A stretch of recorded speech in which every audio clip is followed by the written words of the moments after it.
कश्मीर पर ही होगी।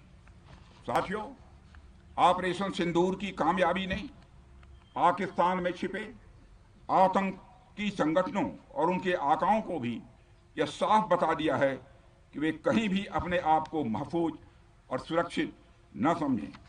अब वे हमारे बहादुर भारतीय सेनाओं के निशाने पर हैं।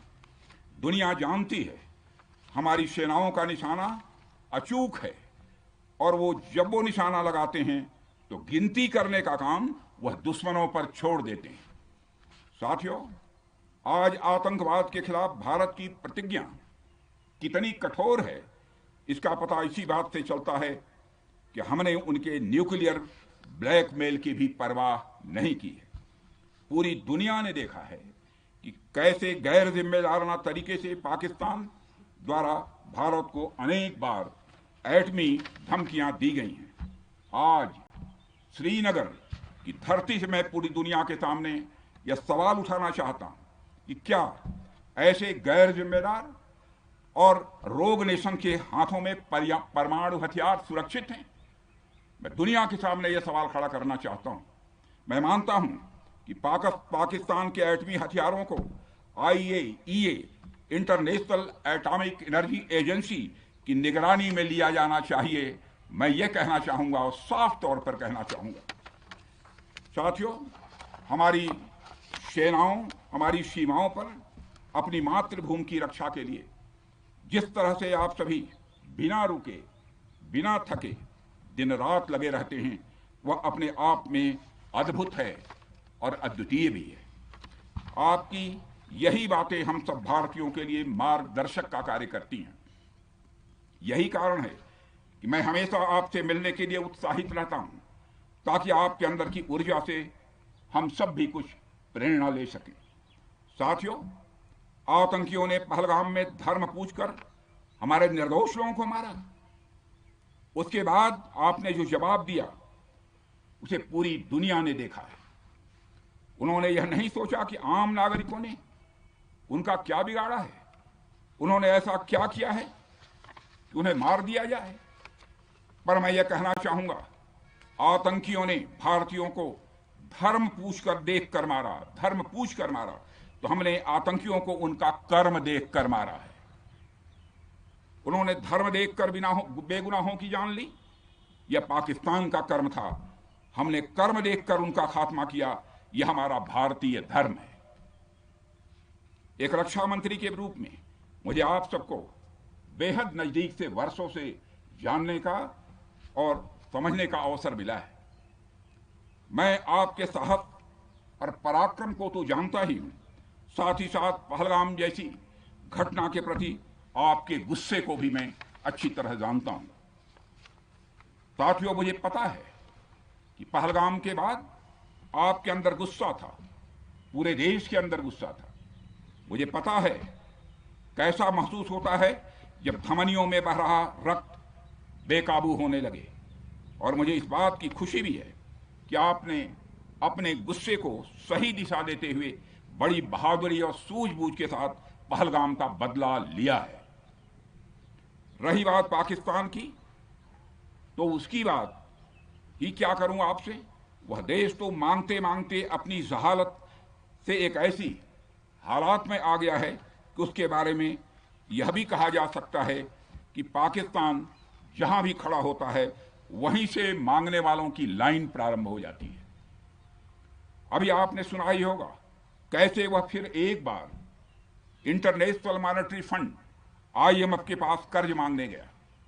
वहीं दूसरी तरफ हमारा देश है कि हम आज उन देशों की श्रेणी में आते हैं जो IMF को फंड देते हैं ताकि IMF गरीब देशों को कर्ज दे सके। ऐसी स्थिति में हमारा यह भारत है। रामचरितमानस में स्वामी तुलसीदास जी ने लिखा है, जहां सुमतितः संपत्ति नाना, जहां कुमतितः विपत्ति निदाना।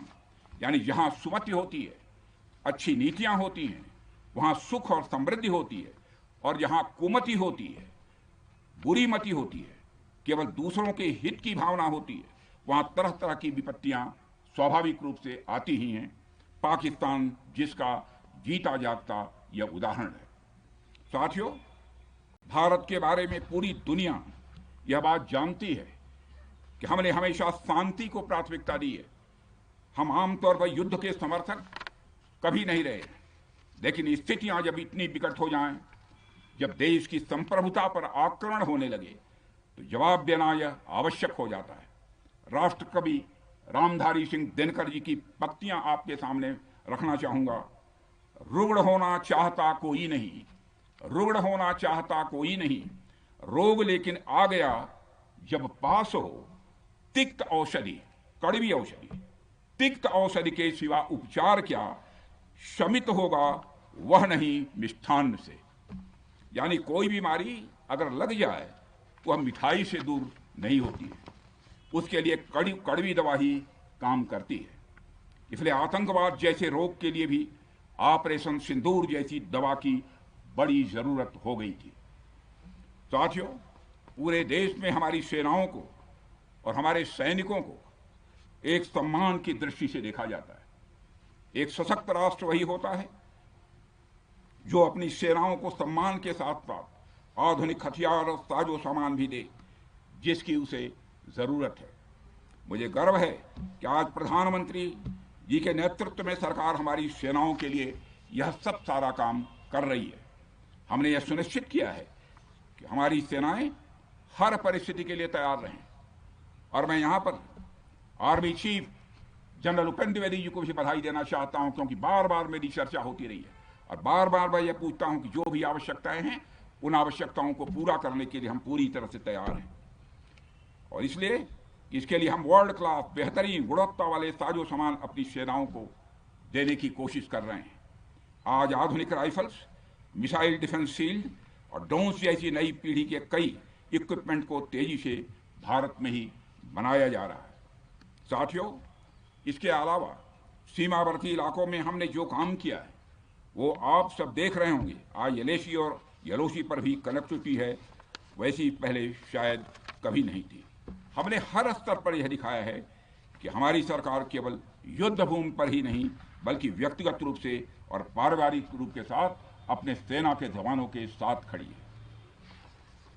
साथियों, अंत में एक बार फिर आप सभी को आपके शौर्य और पराक्रम के लिए हृदय से हार्दिक बधाई देता हूं।